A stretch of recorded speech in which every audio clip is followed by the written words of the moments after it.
Hello friends, एक बड़ी updates है बीपीएससी को लेकर। चेयरमैन बीपीएससी के जो हैं अतुल प्रसाद जी, उन्होंने एक ट्वीट करके एक कन्फ्यूजन दूर करने का प्रयास किया है। वीडियो काफ़ी अहम होने वाली है। आपसे नम्र निवेदन है कि 2 मिनट वीडियो को दीजिएगा उन अभ्यर्थियों के लिए जो फॉर्म भर रहे हैं, काफ़ी इम्पोर्टेंट हैं। आप ये इतना समझ लीजिए दोस्तों कि जो सब्जेक्ट कॉम्बिनेशन स्टेट 2019 के बाद से चल रही थी, आज इतने दिनों के बाद इस पे खुलकर बात हुई है। 1 मिनट दीजिएगा, समझ जाइएगा। अगर चैनल पे नए हैं तो चैनल को सब्सक्राइब कर बेल आइकन प्रेस कर दीजिएगा। जैसा कि आप थंबनेल पर देख रहे हैं कि इतिहास वालों के लिए ठीक, नहीं तो 2 विकल्प मिलेंगे। क्या होगी? तमाम बातें हम करेंगे डिटेल्स में। सीधे रुख करते हैं अपनी टॉपिक की तरफ। तो बीपीएससी के चेयरमैन ने एक ट्वीट किया है जिसमें सामाजिक विज्ञान यानी एस्टेट वालों के लिए एक महत्वपूर्ण सूचना दी है। जैसा कि आप सभी को मालूम है कि कुछ दिन पहले डेमो शीट जारी किया गया ओएमआर शीट का, और इसमें कहाँ क्या भरना है, कौन कॉलम में क्या डिटेल्स भरनी है, प्रश्न कैसे इसका कॉलम को रंगना है, इन तमाम रोल कोड जन्म तिथि का कॉलम दिया गया है। आप उसे देखे भी होंगे। अगर स्क्रीन पे ध्यान दीजिए तो यहाँ पे साइड में जो एस्टेट 2019 के बाद से सामाजिक विज्ञान को लेकर सब्जेक्ट कॉम्बिनेशन को लेकर कन्फ्यूजन था, उस मुद्दे पर हम बात करेंगे। और साथ ही साथ ऑफिशियल ट्विटर हैंडल पर भी जाएंगे बीपीएससी चेयरमैन अतुल प्रसाद जी का, उन्होंने क्या कुछ कहा और उसके आधार पर कन्फ्यूजन दूर हुआ है सब्जेक्ट कॉम्बिनेशन वालों के लिए। 2019 में जो स्टेट पास किए हैं सामाजिक विज्ञान को लेकर, सब्जेक्ट कॉम्बिनेशन को लेकर अब तक कन्फ्यूजन बनी हुई थी, जो दूर हो गई है। आप देख सकते हैं यहाँ पे जूम कर दूं तो प्रत्येक पार्ट में से एक विषय चुनना है। सब्जेक्ट 1 फ्रॉम ईच पार्ट, यहाँ सब्जेक्ट दिया हुआ है और इधर पार्ट 2 दिया हुआ है, पार्ट 3 दिया हुआ है। तो पार्ट 2 और पार्ट 3 से कोई एक एक सब्जेक्ट आपको चुनना है, यानी 2 में से कोई एक, और 4 में से यानी कोई 2 आपको चूज करना है। जी हाँ, आपने सही सुना, 2 में से कोई एक, पार्ट 2 से, और पार्ट 3 से 4 में से कोई एक, 2। यानी अगर आप हिस्ट्री ज्योग्राफी में से कोई एक लेना चाहते हैं तो हिस्ट्री ज्योग्राफी पॉलिटिकल इकोनॉमिक्स में से कोई 2 आपको लेना ही पड़ेगा। आप यहाँ पे एक बार और मैं जूम कर देता हूँ थोड़ा सा, और यहाँ पे समझने का कोशिश करते हैं कि मान लीजिए कि अभ्यर्थी के द्वारा जो सामाजिक अर्हता है, जब पूछा गया ओएमआर शीट से कैसे भरा जाएगा, तो अतुल प्रसाद जी ने ट्विटर हैंडल से ट्वीट करके इसकी कन्फ्यूजन को दूर करने का प्रयास किया। पार्ट 1 और पार्ट 2 के कॉलम को देखिए दोस्तों। आप यहाँ पार्ट 2 और पार्ट 3 दो कॉलम है। अब यहाँ पे हिस्ट्री है, ज्योग्राफी है पार्ट 2 में, वहीं पे नीचे में इकोनॉमिक्स है, पॉलिटिकल साइंस है। 4 टोटल सब्जेक्ट हो गए, 2 में से एक लेना है और 4 में से कोई 2 लेना है।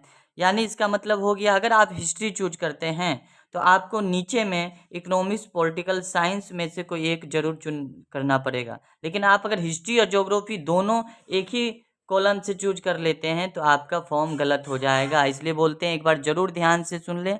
यदि भाग 2 में से आप हिस्ट्री लेते हैं, जी हाँ, यदि भाग 2 में से आप हिस्ट्री लेते हैं तो भाग 3 में से आपको हिस्ट्री, इकोनॉमिक्स, पॉलिटिकल में से कोई एक लेना पड़ेगा। लेकिन अगर आप भाग 2 में से ज्योग्राफी ले लिया है, जैसे नीचे में आप हिस्ट्री ना लेकर ज्योग्राफी ले लिए हैं, तो आपको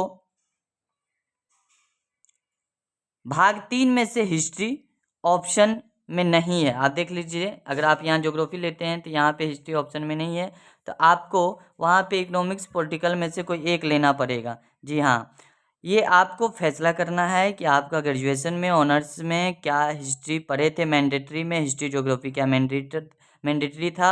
आप अगर पढ़े हैं तो यदि आप ज्योग्राफी पढ़े हैं तो फिर इकोनॉमिक्स, पॉलिटिकल में से कोई एक लेना पड़ेगा। यदि आप ज्योग्राफी पढ़े हैं तो इकोनॉमिक्स और पॉलिटिकल में से आपको कोई एक लेना पड़ेगा। इसको टिक लगाइए और इन दोनों में से कोई एक को टिक आउट कीजिए ओएमआर शीट में। यदि आप हिस्ट्री पढ़े हैं तो आपको ज्योग्राफी और इकोनॉमिक्स, पॉलिटिकल में से कोई एक लेना पड़ेगा, है ना। तो कन्फ्यूजन दूर हो गया। एक बार फिर से रिपीट कर देते हैं, आपको इसमें से हिस्ट्री चूज करना है अगर आप ग्रेजुएशन में लिए हैं, और इन दोनों में से कोई एक चूज करना है। ज्योग्राफी लिए हैं तो इन दोनों में से कोई एक चूज करना है, क्योंकि इधर हिस्ट्री का ऑप्शन नहीं है। अगर आप चाहते हैं कि कोई कन्फ्यूजन है तो कमेंट बॉक्स में कमेंट करके पूछ सकते हैं। एक बार मैं अपनी बातों को फिर से दोहराता हूँ। यदि भाग 2 में आप चार्ट को देखकर समझिए, मेरे बातों से मैचिंग करने का प्रयास कीजिए। यदि भाग 2 में आप साइंस लिए हैं, हिस्ट्री लिए हैं, तो भाग 3 में से हिस्ट्री, इकोनॉमिक्स, पॉलिटिकल से कोई एक ले सकते हैं। लेकिन अगर आप भाग 2 में से ज्योग्राफी ले लिया है तो भाग 3 में से हिस्ट्री ऑप्शन में है ही नहीं, तो यानी आपको केवल 2 ऑप्शन बच गए, इकोनॉमिक्स, पॉलिटिकल, तो इसमें से एक लेना पड़ेगा। यदि आप ग्रेजुएशन में हिस्ट्री या ज्योग्राफी में से कोई एक पढ़ा है, मैंडेटरी है, यदि आप ज्योग्राफी ओएमआर सीट में चूज करते हैं तो आपको इकोनॉमिक्स, पॉलिटिकल में से कोई एक चूज करना पड़ेगा। अगर आप हिस्ट्री पढ़ा है ग्रेजुएशन में तो आपको ज्योग्राफी, इकोनॉमिक्स, पॉलिटिकल तीनों में से कोई एक चूज करना पड़ेगा। कोई गलती नहीं होनी चाहिए। हिस्ट्री, ज्योग्राफी दोनों भर लिए हैं तो ये गलत हो जाएगा। ये इम्पोर्टेंट नोटिस था। अब बहुत दिनों से लोगों को, अभ्यर्थियों को कन्फ्यूजन था। अब चलते हैं सीधे उनके ट्विटर हैंडल की तरफ। आप देख सकते हैं ये उनका ट्वीट है, अतुल प्रसाद जी का, हिंदी में भी है। अगर आपको मैं दिखा दूं कि उन्होंने क्या कुछ ट्वीट किया है उनकी ऑफिशियल साइट पे, तो यहाँ पे आप देख सकते हैं उनका ये ऑफिशियल साइट है। इन्होंने कहा है कि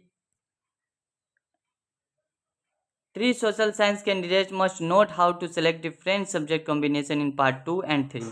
For example, if history in part 2, then you can choose any one of 3 subject in part 3rd. But if geography in part 2, then you are left with only 2 option for part 3. तो अब इनका Hindi version भी देखें। बहुत सारे अभ्यर्थी करते हैं सर हिंदी में बता दीजिए, तो यहाँ पे हिंदी में कहा जा रहा है कि आप TER सामाजिक विज्ञान के उम्मीदवार को ध्यान देना चाहिए कि भाग 2 और भाग 3 में विभिन्न सब्जेक्ट के कॉम्बिनेशन का चयन कैसे करें। फॉर एग्जाम्पल, यदि आप भाग 2 में इतिहास हैं तो भाग 3 में हिस्ट्री, भाग तीन में से तीनों विषय में से हिस्ट्री, ज्योग्राफी और पॉलिटिकल में से हिस्ट्री, पॉलिटिकल और इकोनॉमिक्स में से किसी एक को चुन सकते हैं। यदि आप भाग 2 में भूगोल है तो आपके पास भाग 3 के लिए केवल 2 विकल्प बचते हैं। जी हाँ, आप इसे एक बार फिर से समझने का प्रयास कीजिए, वीडियो को दोबारा सुनकर समझने का प्रयास कीजिए। फिर भी अगर कोई कन्फ्यूजन रह जाता है तो आप हमें कमेंट बॉक्स में कमेंट करके पूछ सकते हैं। अब तक के लिए अपडेट्स यही है, सबसे बड़ा कन्फ्यूजन दूर हो गया। मिलते हैं नेक्स्ट वीडियो में नेक्स्ट अपडेट के साथ। आप हमारे चैनल पे नए हो तो चैनल को सब्सक्राइब कर बेल आइकन प्रेस कर दें और अपने दोस्तों के साथ ये वीडियो शेयर करें, क्योंकि आपका सपोर्ट ही हमारी असल कमाई है। धन्यवाद।